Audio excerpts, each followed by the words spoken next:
जय श्री राम। मेरे तुला राशि के प्यारे जातक जातिका, बहुत स्वागत है आपका मेरे बेहद खास कार्यक्रम में। ये आपका अपना बेहद खास कार्यक्रम है। मैं हूं आपके साथ आपका अपना डॉक्टर राज मिश्रा। मुझे लगता है कि आपके जीवन को परिवर्तन करने के लिए मैं जितना भी बेहतर प्रयास करूं उसकी मैं कोशिश करता हूं, लेकिन इस बार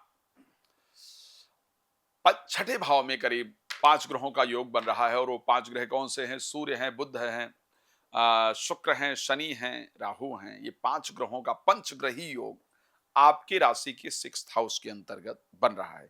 एक शब्द कहा ऋषि पार्श्वर ने, त्रिखट एकादशे राहु, त्रिखट एकादशे भौमा, त्रिखट एकादशे शनि, सर्वारिष्ट विचिंतय। तीसरे, छठे और 11वें भाव के अंतर्गत शनि, राहु, मंगल जैसे प्लैनेट आ जाएं तो सभी अरिष्टों का एक्चुअल में निवारण करने वाले होते हैं। तो क्या एक्चुअल में इन सभी अरिष्टों का निवारण होगा? क्या परिवर्तन होने वाला है या नहीं होने वाला है? ये एक बहुत इंपॉर्टेंट विषय है कि ये पंचग्रही योग जो कि 30 वर्ष बाद बन रहा है। 30 वर्ष साधारण समय नहीं होता है।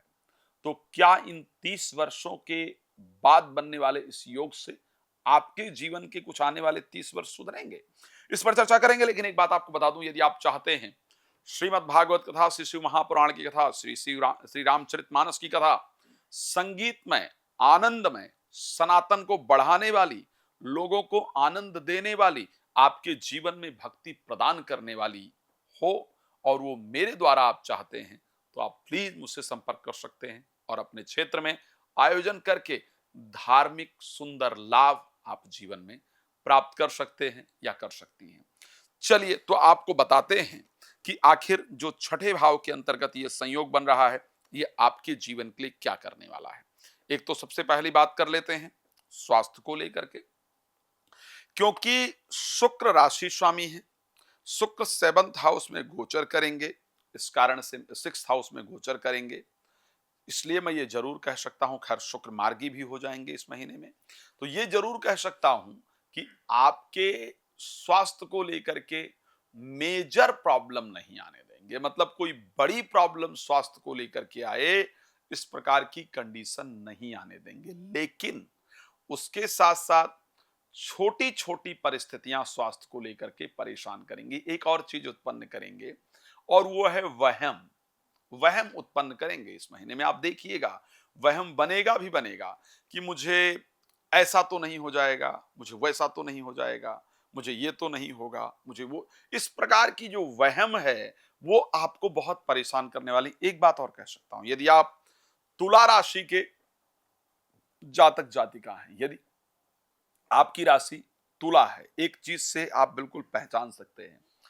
जिस घर के अंदर आपका जन्म हुआ है या जिस हॉस्पिटल के अंदर आपका जन्म हुआ है, उसके 2 दरवाजे थे। जिस घर में आपका जन्म हुआ है उसके 2 दरवाजे थे। ये तुला राशि की सबसे बड़ी पहचान है। आप इसको चेक कर सकते हैं। तो इस महीने जो स्वास्थ्य को लेकर के एक वहम की परिस्थिति है, वो मुझे कहीं ना कहीं पूरी तरह से नजर आ रही है। आपको उस पर ध्यान रखने की आवश्यकता है। वहमी नहीं बने, वहम उत्पन्न हो, भगवान शिव की आराधना नियमित रूप से करें। अब चलिए बात कर लेते हैं वेल्थ को लेकर के। देखो, वेल्थ को लेकर के 13 तारीख से पहले वेल्थ को लेकर परिस्थिति अच्छी नहीं है। 13 तारीख से जो पहले का समय होगा ना, सूर्य 6th हाउस में गोचर करेंगे, एक प्रकार का ग्रहण दोष होगा, राहु साथ में होंगे, तो वेल्थ को लेकर के अच्छी परिस्थिति हो ऐसा संयोग दिख नहीं रहा है। लेकिन आफ्टर 13th ऑफ अप्रैल, जैसे ही सूर्य एग्जॉल्टेड परिस्थिति में जाएंगे, मेष राशि के अंतर्गत गोचर करने जाएंगे, आपके वेल्थ की परिस्थिति को डिफरेंट बना देंगे। आपके आर्थिक परिस्थितियां आपके जीवन के अंतर्गत बहुत सुंदर हो जाएंगी, बहुत बदलाव वाली हो जाएंगी। और पैसा जितना फंसा हुआ था, रुका हुआ था, या जो आपने नुकसान किया था पहले डिसीजन लेकर के गलत, वो परिस्थिति आपकी सुधर जाएगी। आपका पैसा आपके जीवन में वापस जरूर मिलना प्रारंभ हो जाएगा। तो ऐसे कंडीशन के अंतर्गत अगर मैं बात करूं, तो मैं अप्रैल के महीने को फाइनेंस की परिस्थिति में जो 13 तारीख है उसके बाद अच्छी देख रहा हूं। हाँ, इन्वेस्टमेंट वगैरह कंपनीज में या शेयर मार्केट में इस महीने में करना ठीक होगा, लेकिन वो 13 तारीख के बाद ही किया जाए। उससे पहले करना ठीक नहीं होगा। कुल मिलाकर के मुझे फाइनेंशियल पोजीशन आपकी ठीक ठाक दिख रही है। एक बहुत बड़ा बदलाव हुआ है 29 मार्च को। आप जानते हैं कि शनि जो है वो पहुंचे हैं मीन राशि में, 30 वर्ष के बाद जाकर के पहुंचे हैं। शनि आपके राशि में 4th और 5th हाउस के स्वामी हैं, 6th हाउस में पहुंचे हैं। बच्चों को यदि आप विदेश भेजना चाहते थे या भेजना चाहती थी, बच्चे दूर चले जाएं, जाकर के वहां एजुकेशन वगैरह प्राप्त करें, तो वो जरूर करेंगे। कुछ बच्चों का जो बिहेवियर है, जो आपके साथ ही स्पेशली रहते हो, उनके बिहेवियर से आपका जो मन है वो निश्चित रूप से पीड़ित होगा, परेशान होगा। बच्चों का जो बिहेवियर है वो आपको बड़ा स्ट्रेस देने वाला होगा। इस प्रकार की कंडीशन है, और या तो वो दूर जाएंगे, इस प्रकार की परिस्थिति रहेगी। आपका खुद का स्थान परिवर्तन जरूर होने वाला है। अगर आप तुला राशि के जातक जातिका हैं, अप्रैल के महीने में आप घर से कम 5 दिन दूर रहने वाले हैं। 5 दिन आपके घर से दूर रहने का योग, परिवार से दूर रहने का जो योग है, वो आपकी राशि के अंतर्गत प्रॉपर तरीके से नजर आ रहा है। एजुकेशन को लेकर के, क्योंकि पंचमेश शनि छठे भाव में चले गए हैं, तो मुझे थोड़ा सावधान रहने की कंडीशन कहनी पड़ रही है। एक और चीज है जो बड़ा डिफरेंट नजर आ रहा है, पंचम भाव के और राशि के जो स्वामी हैं वो दोनों 6th हाउस में गोचर करेंगे। पंचमेश और राशि स्वामी जो है वो 6th हाउस में गोचर करते हैं जब ना, दोनों का संयोग बनता है तो एक प्रेम संयोग बनता है, अच्छा मधुर संयोग बनता है। लेकिन वो प्रेम संबंध एक्चुअल प्रेम संबंध नहीं होता है। वो प्रेम संबंध कहीं ना कहीं शारीरिक आकर्षण पर डिपेंड होता है। तो मैं ये राय जरूर दूंगा, प्रेम संबंध रखें, लेकिन उस पर थोड़ी सी क्लियरिटी रखें, एक दूसरे को समझने का प्रयास करें।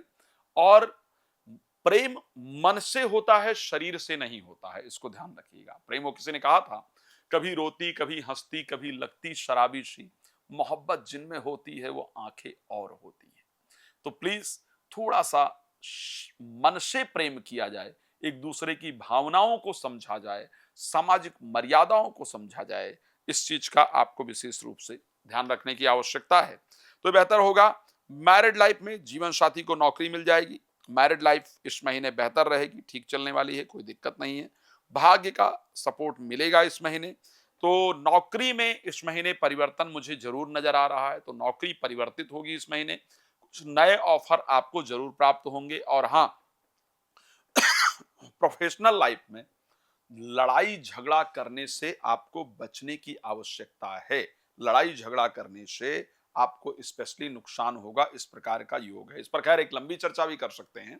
उसके लिए रात को 9 बजे, दोपहर को 12 बजे लाइव आता हूं। आइए ना, जुड़िए और अपने बारे में जो भी जानकारी प्राप्त करना चाहते हैं उसको कीजिए और अपने जीवन को बेहतर बनाइए। भगवान आप सबको बहुत प्रसन्न रखें। इसी शुभकामना के साथ इस कार्यक्रम को देता हूं विराम। आप सभी का जुड़ने के लिए हृदय से बहुत धन्यवाद। जय श्री राम।